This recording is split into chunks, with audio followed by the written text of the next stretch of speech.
Sarah, welcome back to a brand new season. Yeah. And also the listener, welcome back to you. I should say that to the listener, not...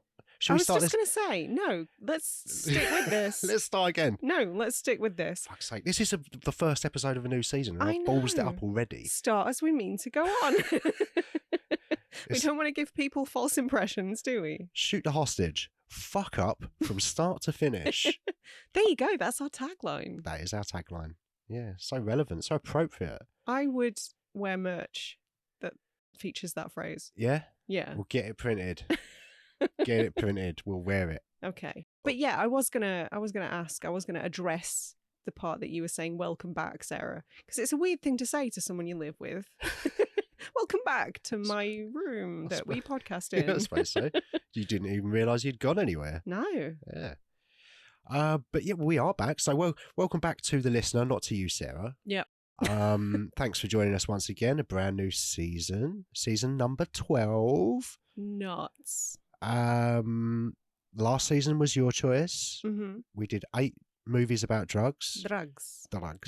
And now it's my choice. Back to you. Back to me. I've chosen a theme. I've gone for video game movies, which was suggested by listener Paul back in the day, like 2 years ago. So thank you very much. And that's the reason we're doing this. Yeah, thanks, Paul.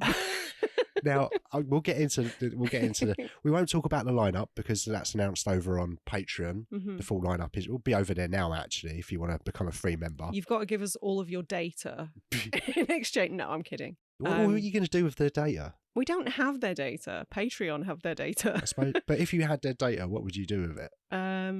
Sell it to a data broker. Would you? No. Of I was going to say, it doesn't sound like you. Do you know what I would do with it? What? Nothing. Well, yeah, same. I'd burn it. Burn it? Yeah, burn it. It's digital. Well, Don't I would set fire to your computer. create a digital fire, wouldn't I? I'll get Jeff Fahey to help me out. I'm sure he'll be up for it. Okay. Oh, that's a deep cut, isn't it? A Norma Man reference. I was going to bring this up. It does feel like to me that Uwe Boll is kind of the darkest timeline Paul W.S. Anderson. Yeah, to the best of my knowledge, Paul W.S. Anderson has never offered anybody out for a fight. By all accounts, he seems like a nice chap. Yeah, just a shit filmmaker. I'm sure I he's wouldn't lovely. go that far. I would. I would. Yeah, well, I wouldn't go that far. I would say that he has his moments, but for the most part, I think his movies are they're just disposable, aren't they? Yeah. And that's not always a bad thing. I can have me a disposable popcorn time quite happily. But it's funny that he seemed to... He must be the director that's made the most video game movies. I mean, just by Resident Evil movies. He's directed 4 out of the 6. There are 6 now. With Milla Jovovich, yeah. Well, there are 6 Paul Anderson ones, and then there's that reboot with Kaya Scodelario. That was terrible. I didn't enjoy that. Yeah, there was a TV show on Netflix. Oh, yeah, that got cancelled almost immediately. Yeah, yeah. Forgot all about that. There's a reboot coming out in the next year or 2, I believe, directed by Zach Kreger. Well, it's not really a reboot because he's not necessarily rebooting the franchise. It's a brand new take on it, as far as I understand it anyway. So it's taking a property that already exists and has films attached, and it's doing something new. It's redoing it, but doing it differently and like booting it up again. It's just a new adaptation. Right. Also known as... Stop being so facetious. You started with the pedantry. You dropped the glove, I picked it up. No, fair enough. A 5-minute conversation about what reboot means. They've already switched off, Sarah.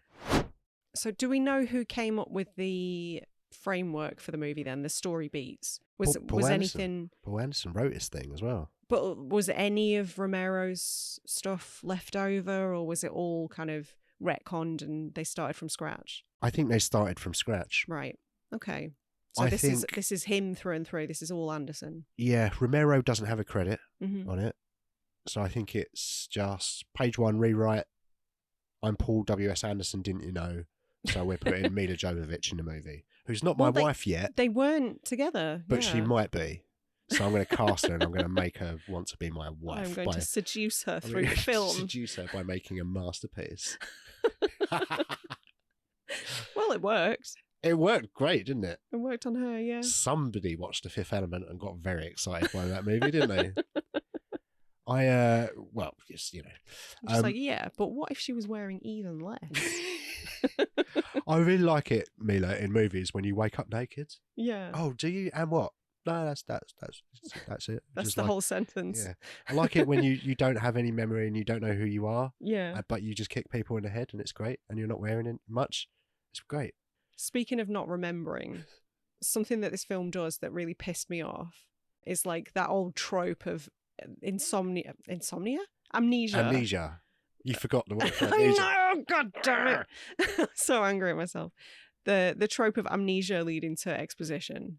Yeah. It's like, oh, you don't remember, so this character's going to explain it all to you, but really it's for our benefit. Yeah. Or maybe you remember a thing and you see a glass smash. Yeah. And fragments come back to you. Yeah. I don't know. I find that technique to be a bit hokey. Yeah, I agree. I don't love that as a tool. It's a bit obvious. It's a bit, it's just a device, like you say, to introduce information to be presented to the viewer. But you don't have to do that. And also, like, I was kind of like, I haven't seen this movie in a while. Yeah, same. Very quickly, within 5 to 10 minutes, I was like, what's going on? Oh, I don't care. Yeah, doesn't matter. It doesn't matter. And I was like, why has she got, and also that guy's also got amnesia. It's something the drug might give you amnesia sometimes, and maybe it doesn't. But sometimes things come back to you, sometimes they don't. It might take a while, maybe it'll be sooner, who knows. Maybe you'll have amnesia, maybe you won't. Maybe you'll have it for 5 minutes, maybe you'll have it for 5 years. Yeah, who can say? It depends what we need to do in the movie, really, doesn't it? But luckily for you, when you come to, the shower curtain that's fallen on top of you will have done so very strategically. Yeah. Yeah, just so we can't see the vital bits. Mm-hmm. Not until the end of the movie, anyway. Do we see vital bits at the end of the movie? We see pubic hair at the very least. Do we?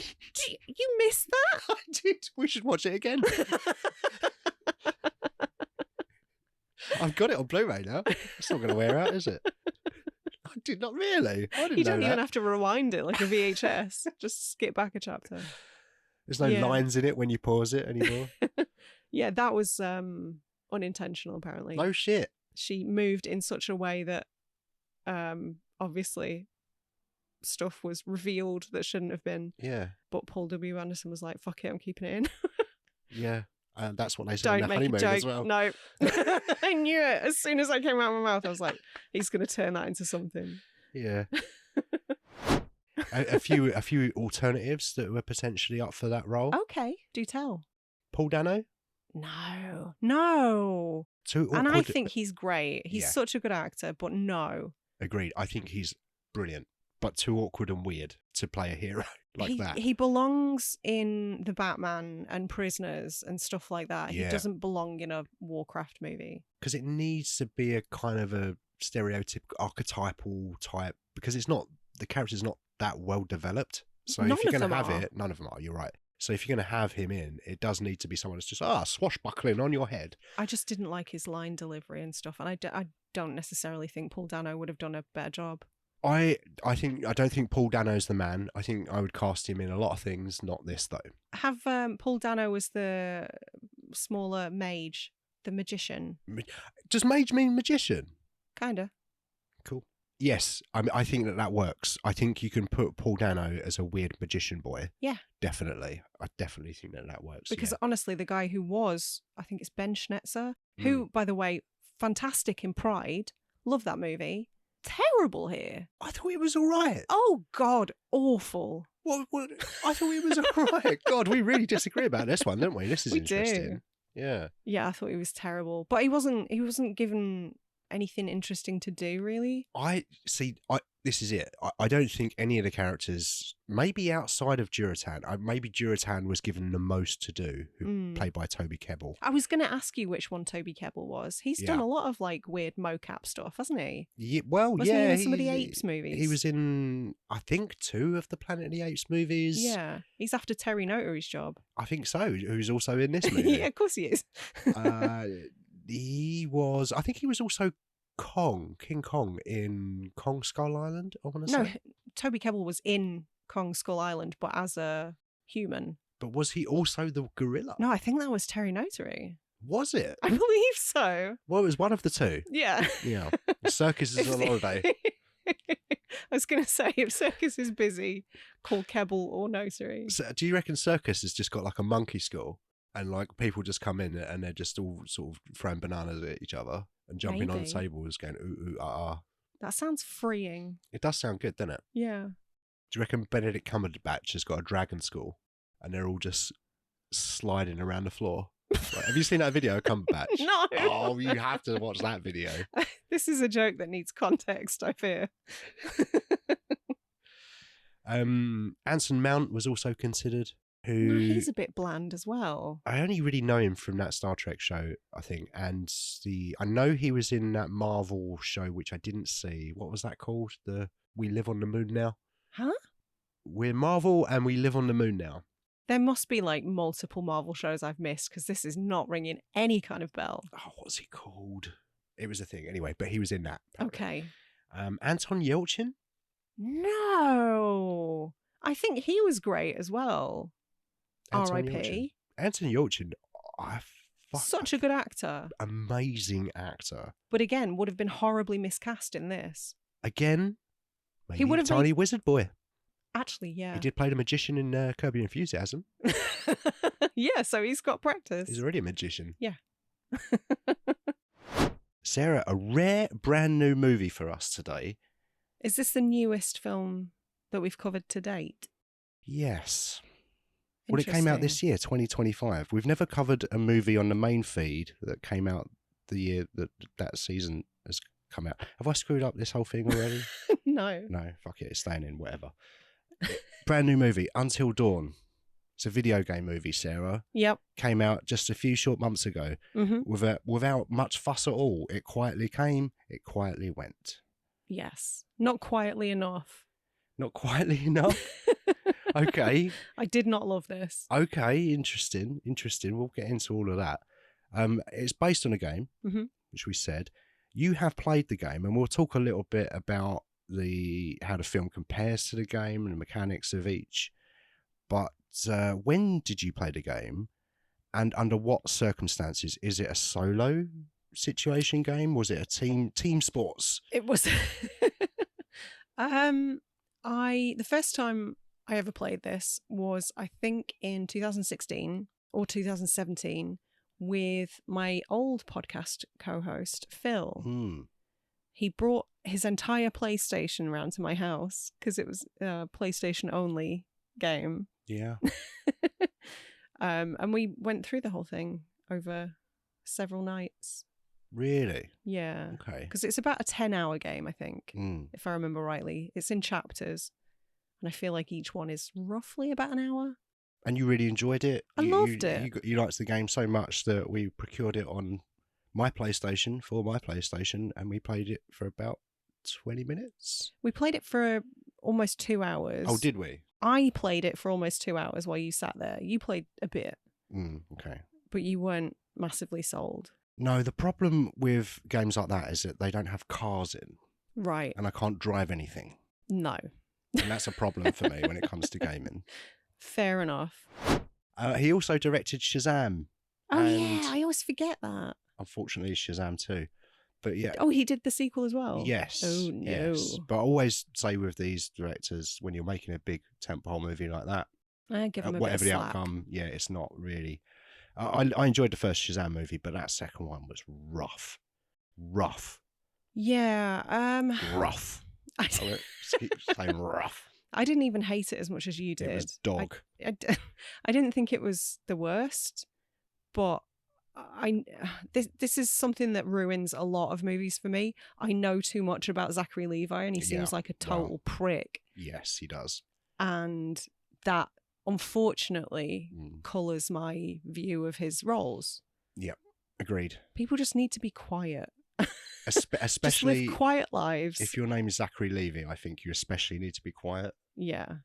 I'm silent. Glad we cleared that up. Yeah. In fact. Silent would be ideal. Yeah. Go away. You've probably got enough. We all love Chuck money. Is that what that show was called? It was just called Chuck. Oh, was it? Okay. Probably got loads of money from that. You don't need to be a big old superhero boy, do you? Cry about not being in 4 anymore. Oh no, probably a prick. But he needs all of his vast wealth to, I don't know, donate Spread misinformation. to spread misinformation, donate to churches that probably don't need it, and Be best mates with Chris Pratt. yeah, and be in movies that are offensive to the disabled community. Just what a guy. What a stand-up such a guy. good dude. Who's your favourite actor? Zachary Levi. Oh, red That flag. person's going in a river. Who's your favourite actor? Zachary Levi said nobody ever. No one's ever said that, have they? No. I reckon maybe one person has said it, and their name And is... it's his mom. It's your mum, Zachary Levi. At what point into this did you abandon all hope? Pretty early, I think. Pretty early on, yeah. I think it was probably... Do you know what? I know exactly when it was. Go on. When we were in a cinema and we were watching it. It's when Kate Blanchett is in the bar and she says, I'm getting too old for this shit. Yeah. And I'm like, no. You're not Danny Glover. You can't do that. You're not Danny Glover. And thank God you're not the other one. Joe Pesci. There's no one else in those movies. Rene Russo. Quite like Rene Russo. She's great. There's no one else. But no one else. There's no one else in No. Yeah, so it was really early. It was at the bar where plot happens. Right. And apparently, Lilith, there's a chosen one. Who could that be? Exactly. It's a mystery, isn't it? Apparently there's, and then you've got to go to this planet or whatever. But it's the moment where she said, I'm too old for this shit. I think I just knew from that point, okay, this is going to be lazy, derivative. This is hack stuff. This is already trying to be a Guardians of the Galaxy rip-off, but done badly. Like an Asylum version of Guardians of the Galaxy or something. Oh, God, you're right. Gideons of the Galaxy. Ugh. Gideon! Gideon! Best interview of all time. Yeah, agreed. I think I'm on the same page, When did you exit then? I think about the same point, but not necessarily for the same reasons. Because I was so excited. Were you? When I heard that there was going to be a Borderlands movie. Okay. Yeah, I was. Yeah, when it was announced. Because the cinematic potential for that property is huge. Yeah. Could have had a whole universe. Huge. Yeah. Maybe not so much now. So I was really, really excited. My excitement diminished to the point of non-existence when I heard that Eli Roth would be directing. And then I heard the cast list and I was like, oh, okay.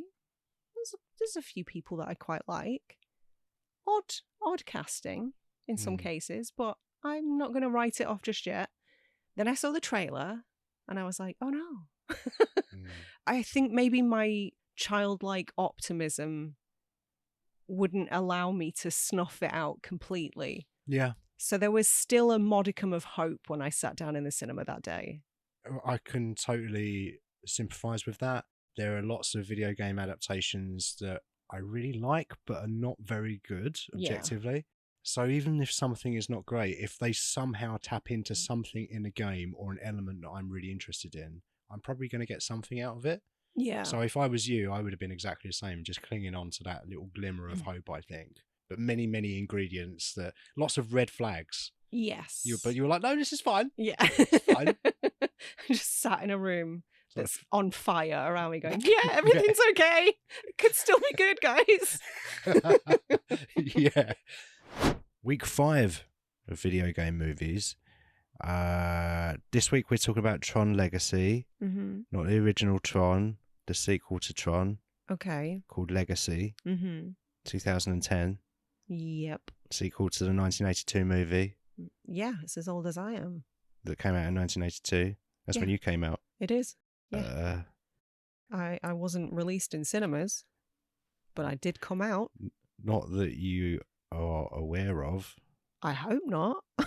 What if you were released in cinemas? That would be really weird. What if your mum gave birth to you in a cinema? It would explain a lot. In 1982.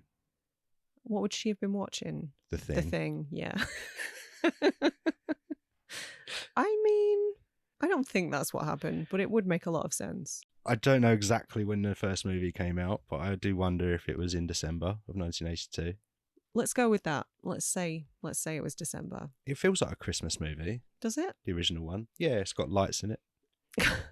Well, that's probably a perfect jumping off point then, because you've rewatched the first Tron movie recently, right? I have. First time in decades. Yeah, I also have not seen it in decades. So do you want to give me like a quick refresher of the first movie, please? Mm-hmm. Sure, yeah. Jeff Bridges, man gets sucked off into computer game.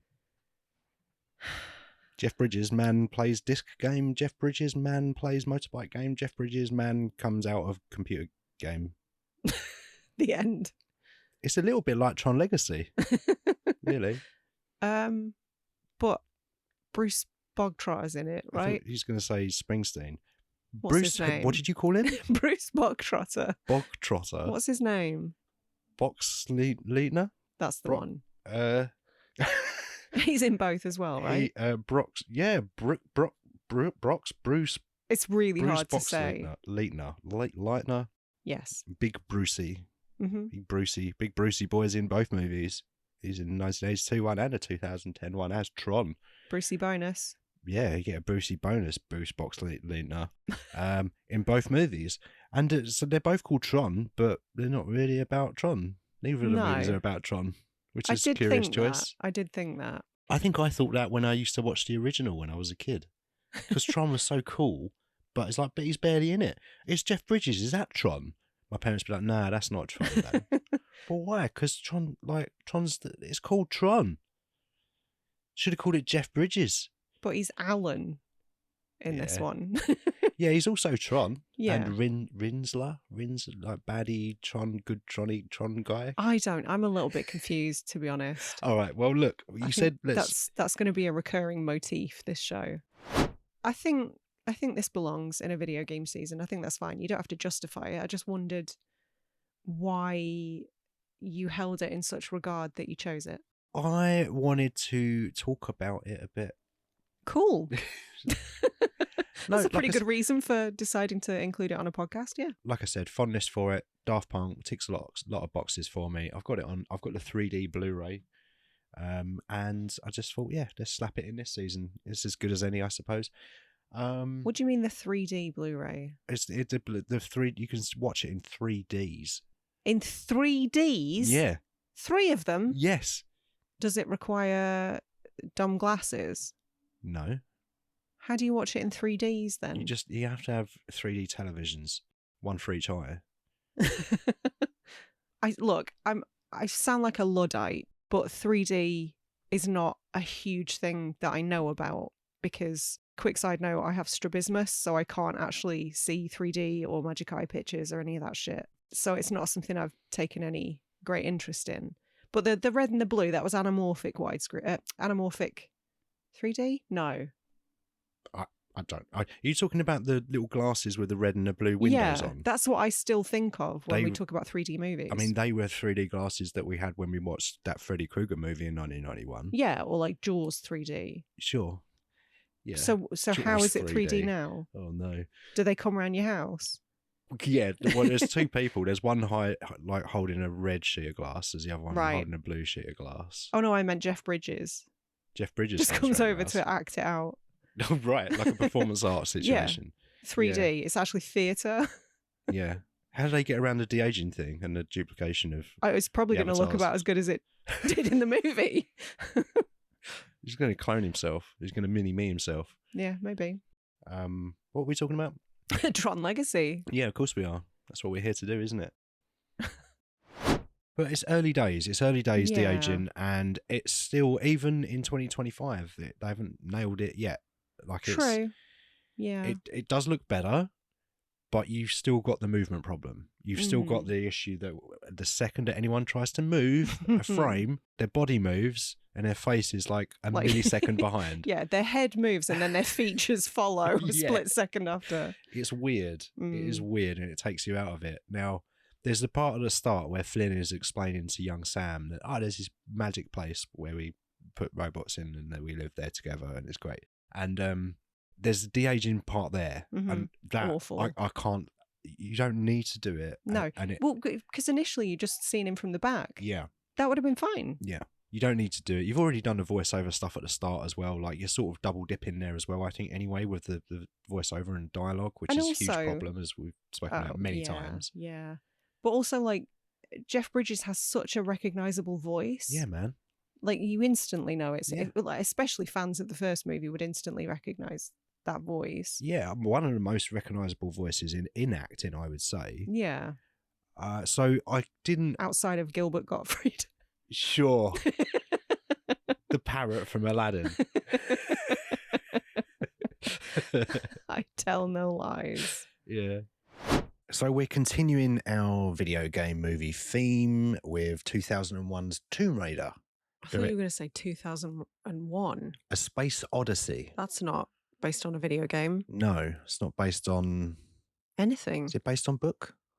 Maybe. Who knows? But that's not what we're covering. We're not here to talk about 2001. We're here to talk about a movie of equal quality. Tomb Raider 2001 with Angelina Jolie. Can we not cover 2001 A Space Odyssey instead? We can cover that if you like. We didn't watch it though.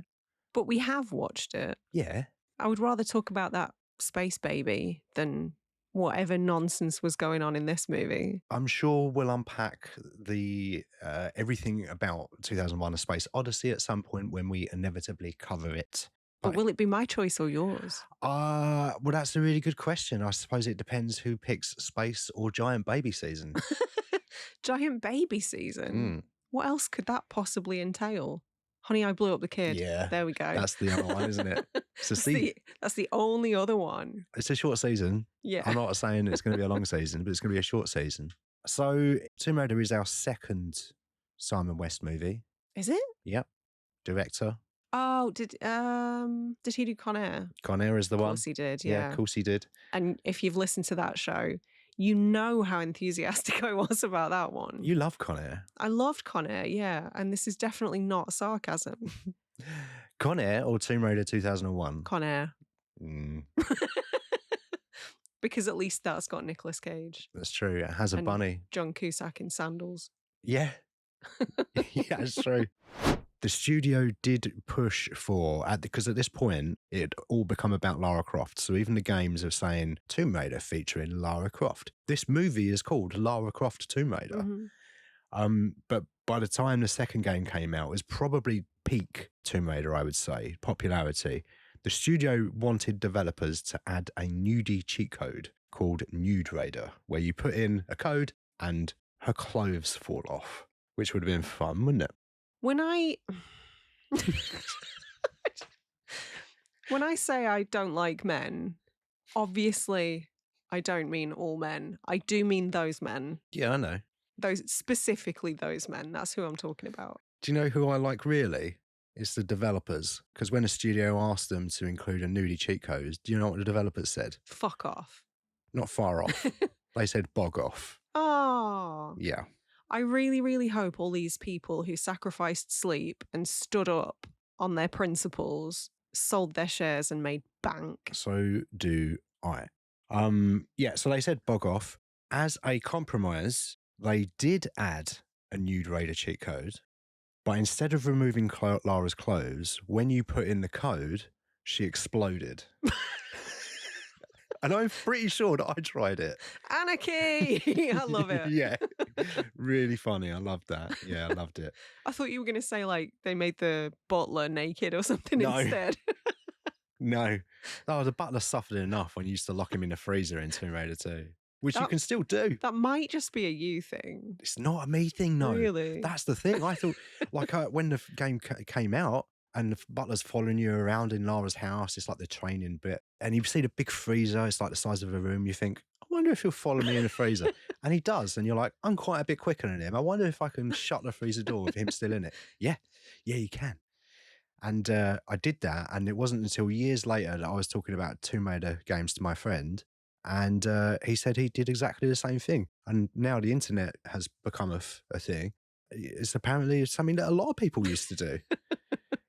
And you can still do it. I did it like 3 days ago. You haven't changed a bit, have you? I thought I had to see if you could still do it. And this time he froze. He froze in there. I don't think that used to happen. What, he died?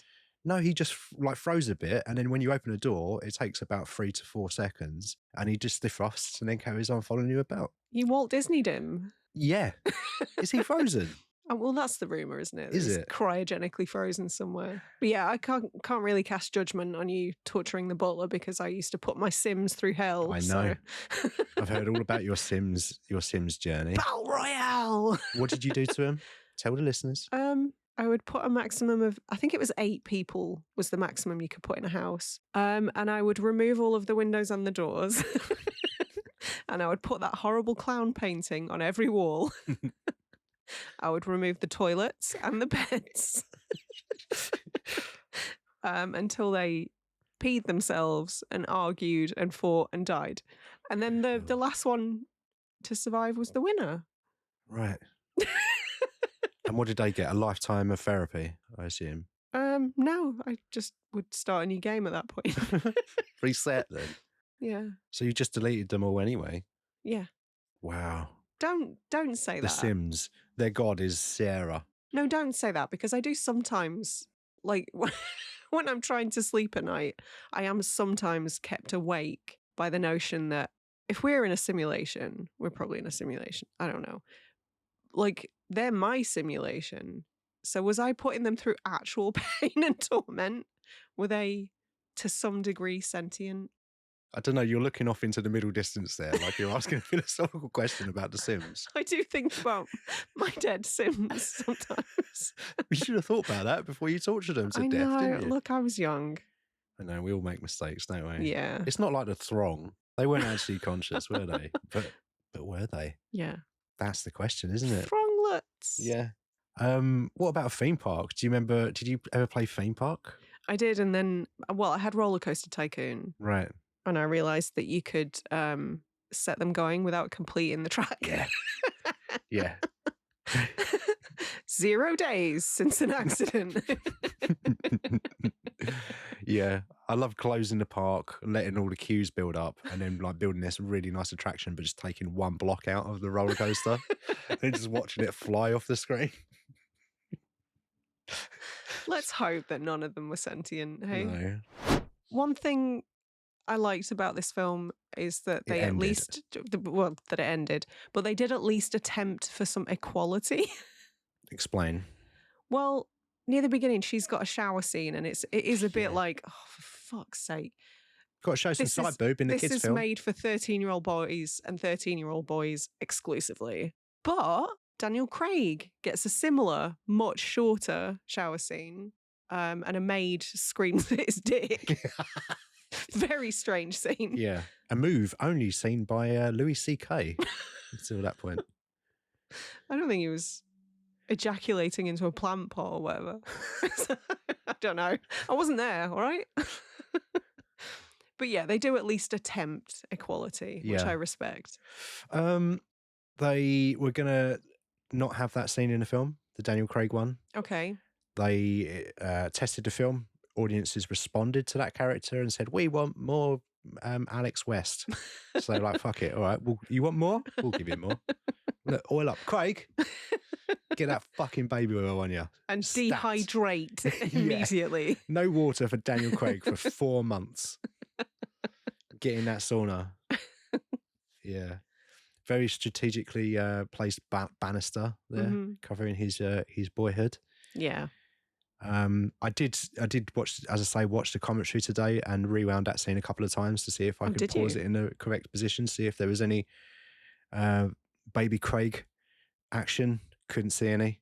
I was trying to make comparisons to our Resident Evil show where we saw Snatch of Jovovich. Well, you didn't. I didn't. No, you saw Snatch of Jovovich. And so did Michelle Rodriguez, apparently. Yeah. But you did not. No.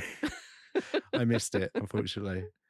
So I tried to right my wrongs from that episode by trying to spot the penis of Daniel Craig. What are we talking about? Daniel Craig's dick. I'm sorry. I'm not. We talk about dicks a lot on this show, don't we? We do. Yeah. Should we talk about vagina more? to offset that? We should probably, in the interest of balance, yeah. Yeah. Okay. What do you I'll think try of to remember Angelina that. Jolie's minge then? I'm sure it's immaculate. Do you know what? I'm sure it's excellent. I'm sure. It's got... I'm sorry. I couldn't resist. None of the characters in this are very observant. And I think that was never more obvious than when Aaron Paul sort of came clean about the auto shop not doing well. And they're all like, oh, you mean the business isn't great? But all we do is sit around and play video games and drink beer. Yeah. I thought everything was brilliant. What do you mean business is bad? We had a customer last month. Yeah. Yeah, there's nobody in that shop. Who's that guy? Oh, he's the guy from the bank. He comes here every week, basically. Yeah. But you've never... Oh, I've never seen him before. Oh, that's because you do fuck all. You play Need for Speed on a PlayStation. I wonder what game they were playing. It probably had to was. have been a Need for Speed. Yeah, had to be, didn't it? Yeah. Yeah. You're right. The characters are not observant in this movie unless they need to be for the plot, I guess. Yeah. I understand Toby Marshall. I mean, we call our hero Toby, by the way, which is the name what you call a Rottweiler, not a hero in a car movie. Was the dog in Neighbours called Toby? Wasn't that a golden retriever? No, that was called Bouncer. Oh, Bouncer! Yeah. It's Joe Mangle's dog, wasn't it? Bouncer. Yeah. Oh, that dog's dead now. You beat me to it for once. Yeah. Oh. Yeah, the collateral damage is insane. You don't think about that an awful lot. The fact that you stop to think about it is concerning. You obviously weren't invested enough in the movie and just going, he is amazing jumping over that central reservation, doing that cricket thing. I think he's going to crash into that bus. He's not going to crash into that bus, just making you think that he's going to crash into that bus and kill all of the school children. They had the opportunity to do the funniest thing there and they didn't take it. Yeah. There is another school bus later, which I guess is another Speed reference. Yeah, it must be.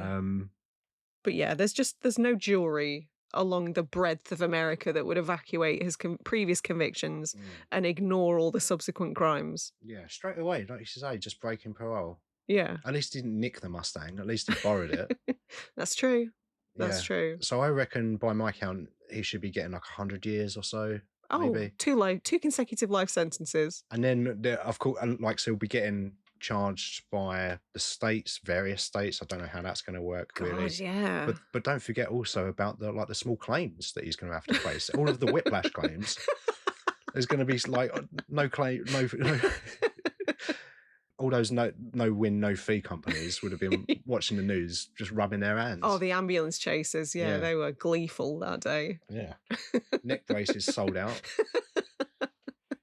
Is chiropractors throughout Detroit were having a hell of a month. Yeah. I really wanted to sing the Mortal Kombat theme as the intro to the show. I'm going to spare you. I will be playing it a lot more in the future because it's just watching this film has reminded me that it exists. So I'll be blaring that out of the Bluetooth speaker. Do you have to? Yes, I do. I'll apologise if you like. I'll apologise for making you watch this film. I'm assuming you wasn't much of a fan. We'll get into it. But you have seen it before, this one. It's not like last week, Need for Speed, first time watch. Well, I thought I hadn't seen Mortal Kombat, but it turns out a lot of it was very familiar. Yeah. So I think much like Warcraft, I had actually seen it. Okay. So a running theme in video game movies. What, that they're so forgettable. Yeah. I literally cannot remember having seen them. That does seem to be a running theme, yeah. It does, yeah. Something that's not a running theme is bookending seasons with Paul W.S. Anderson movies. That's never happened before. No, and you didn't even plan for it. No, I know. Started with Resident Evil, or Resi Evil, as I call it. Oh. And finishing with what we had to talk, Mortal Kombat. That's what we were here to talk about. What was I just saying about it being forgettable? Yeah, I've forgotten the movie we're covering. My last movie of the season. It's gone so fast, and I bet you are very happy that it's over. Thank the Lord. Yeah. I said the Lord, so that can be applicable to whichever Lord you defer to. Star-Lord? Sure. But that's Chris Pratt. Yeah, I wouldn't advise it, but okay.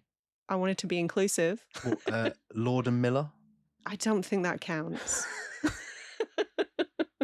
I can't think of any other Lords. I'm fresh out of Lords, I'll be honest. I do think it's funny that every time you say Lord and Miller, for a long time, I thought you were talking about a person called Lord and Miller. Lord and Miller. Yeah.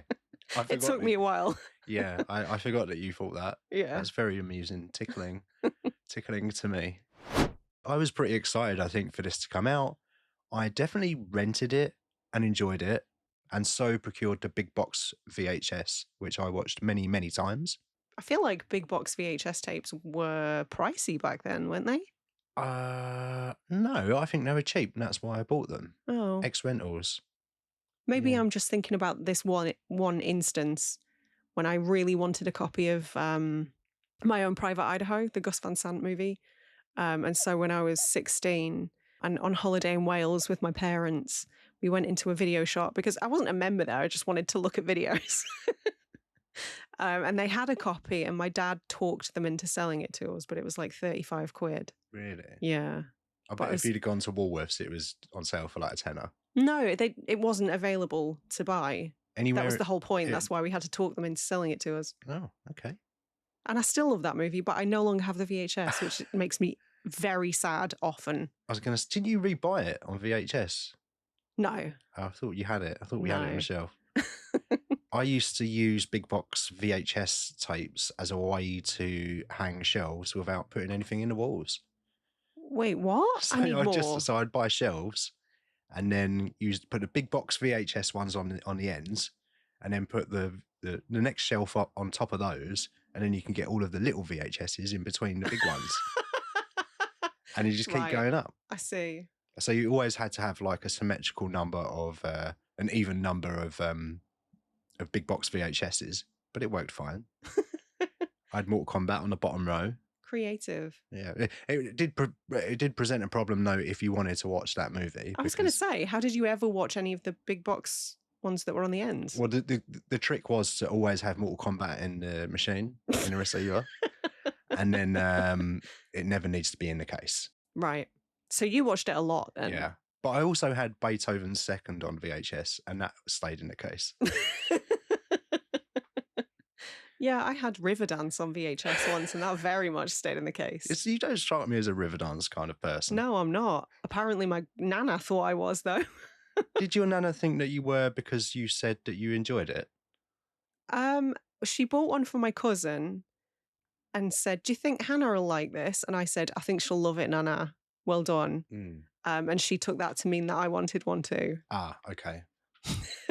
My memory, because I was familiar with that story, my memory of it was that you expressed joy over the river dance, but as a way to sort of make people happy. You're thinking of the VHS that she bought me of Joseph and his Technicolor Dreamcoat. Ah, I see. Yeah, that she made me watch with her, and I was like, "It's fantastic, Nana." Because she was the person who would buy a VHS as a gift for somebody, but watch it first. Yeah. So if you ever got a VHS out of the cellophane, it was probably my nana that bought it. I got a DVD once from my sister, and she told me before I opened it, she's like, "I've already watched it." Sweet. I don't care about that though. I used to do that exact same thing. I would buy movies for people that I wanted to watch. That they'd never heard of. Yeah, but it's like ones that I wanted to watch, but I wasn't like that bothered about. So if you buy it for them, you can watch it and then give it to them as a gift. Crafty. And if you love it, just keep it. Oh, sorry, I forgot to get you a gift. Oh, sorry, I was going to bring you Mortal Kombat on big box VHS, but I accidentally kept it. So the story is very simple, Sarah. It is. It's very simple. But despite that, in the first 8 minutes, I think you nudged me in the shoulder and went, "What the fuck's going on?" It was such a messy introduction. It was so messy. There was a lot of... It kept flitting about, and I'm like, am I supposed to know who any of these people are? That guy's an actor. He's clearly a dick. That guy just woke up from a dream? ? And then gets some sort of telegram that just says, "Brother dead, return home," which is so insensitive. Yeah. Like, do you have to pay by the letter? Did you have to be as succinct as possible? There's no empathy in that note, is there? "Brother dead, return home." I mean, you'd think as an autistic person I would enjoy the bluntness of it, Yeah, you would think so. Yeah. but I'm not. I wasn't a fan. No. No, you'd have so many questions though. Well, how? How did that happen? Yeah. Is there a funeral? Like, how? Like, have I missed a funeral? When is it? Do I 'Cause, get like, an inheritance? yeah, is there any money? Are we talking any money here? Am I getting anything? What's in his loft? Yeah. Is it Stan Winston's kangaroo penis? Because I'll have a bit of that. Yeah. Can I have his latex movie prop collection, please? See Tank Girl episode for further explanation. I think it's funnier without context, personally. But it's a simple movie. Get introduced to these characters at the beginning. There's Sonya Blade, and she's doing a gun time with the man that is Jax, but we're not going to use him in this movie for some reason. And then you get introduced to Johnny Cage, who you said is the actor, and then you get introduced to Liu Kang, who's been having a nap. And has the most luxuriously bouncy hair Yeah. that I've ever seen on a human. I was mesmerised. They had an entire boat just for like hair volume powder for him. Yeah, just cans of mousse. Yeah. Loved it. And hairspray.